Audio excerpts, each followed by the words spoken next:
reality. So a possible world in this context is not a planet or a universe or any kind of concrete object. It's just a world description. The actual world is the description that is true. Other possible worlds are descriptions which are not in fact true, but which might have been true. To say that something exists in a possible world is to say that there is some description of reality which includes that entity as part of the description. To say that something exists in every possible world means that no matter which description is true, that entity will be included in the description. So, for example, unicorns do not in fact exist, but there is some possible world in which unicorns exist. On the other hand, many mathematicians think that numbers, for example, exist in every possible world. Now, with that in mind, consider the ontological argument, which was discovered in 1011 by the monk Anselm of Canterbury. God, Anselm observes, is by definition the greatest conceivable being. If you could conceive of anything greater than God, then that would be God. Thus, by definition, God is the greatest conceivable being, a maximally great being. So, what would such a being be like? Well, he would be all-powerful, all-knowing, and all-good, and he would exist in every logically possible world. A being which lacked any of those properties would not be maximally great. We could conceive of something greater. But what that implies is that if God's existence is even possible, then it follows that God must exist. For if a maximally great being exists in any possible world, he exists in all of them.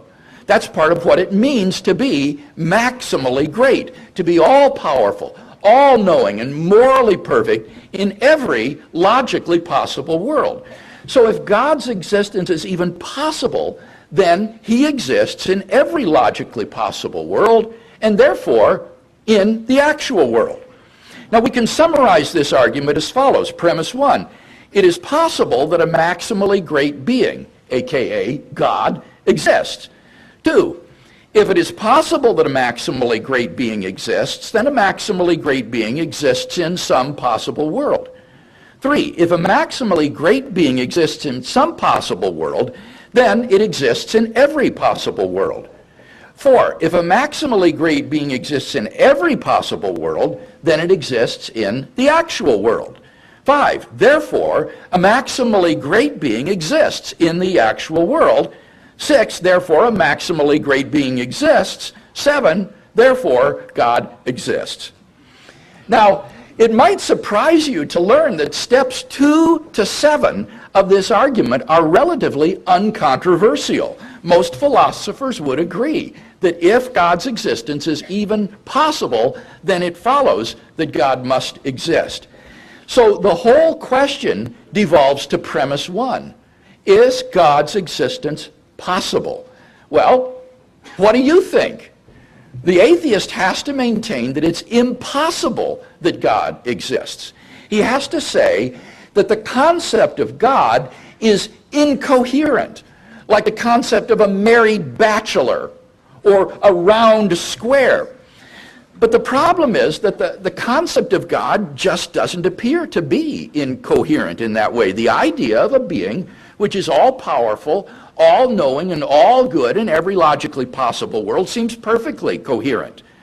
Moreover, as we've seen already tonight, there are other arguments for God's existence that I've shared, which at least suggest that it's possible that God exists.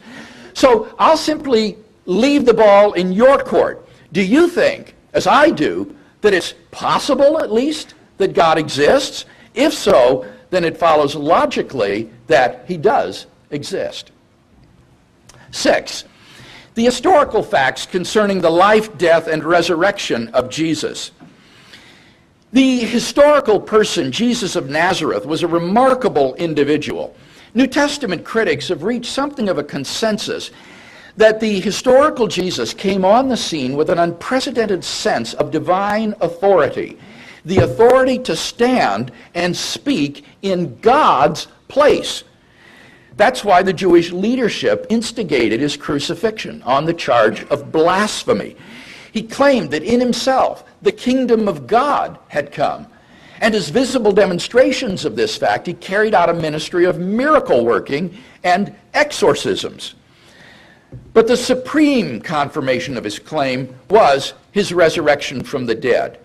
If Jesus really did rise from the dead, then it would seem that we have a divine miracle on our hands and hence evidence for the existence of God. Now, most people probably think that the resurrection of Jesus is something you just believe in by faith or not. But there are actually three established facts recognized by the majority of New Testament historians today, which I believe are best explained by the resurrection of Jesus: his empty tomb, his post-mortem appearances, and the very origin of the disciples' belief in his resurrection.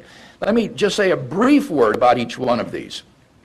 Fact number one: Jesus' tomb was found empty by a group of his women followers on the Sunday morning after the crucifixion. According to Jakob Kramer, an Austrian specialist in this area, and I quote, "By far most scholars hold firmly to the reliability of the biblical statements about the empty tomb." According to the critic D.H. Van Dalen, it is extremely difficult to object to the empty tomb on historical grounds. He says those who deny it do so on the basis of theological or philosophical assumptions. Fact number two: on separate occasions, different individuals and groups of people experienced appearances of Jesus alive after his death. According to Gerhard Ludemann, a prominent German New Testament critic, it may be taken as historically certain that Peter and the disciples had experiences after Jesus' death in which Jesus appeared to them as the risen Christ. These appearances were witnessed not only by believers, but also by unbelievers, skeptics, and even enemies. Fact number three: the original disciples suddenly came to believe in the resurrection of Jesus, despite having every predisposition to the contrary. Think of the situation the disciples faced following Jesus' crucifixion. Number one, their leader was dead. And Jewish messianic expectations had no idea of a Messiah who, instead of triumphing over Israel's enemies, would be shamefully executed by them as a criminal. Second, Jewish beliefs about the afterlife precluded anyone's rising from the dead to glory and immortality before the general resurrection at the end of the world. Nevertheless, the original disciples suddenly came to believe so strongly that God had raised Jesus from the dead that they were willing to die for the truth of that belief. Luke Johnson, who is a New Testament scholar at Emory University, states, "Some sort of powerful, transformative experience is required to generate the sort of movement earliest Christianity was." And N.T. Wright, an eminent British scholar, concludes, "That is why, as an historian, I cannot explain the rise of early Christianity unless Jesus rose again, leaving an empty tomb behind him."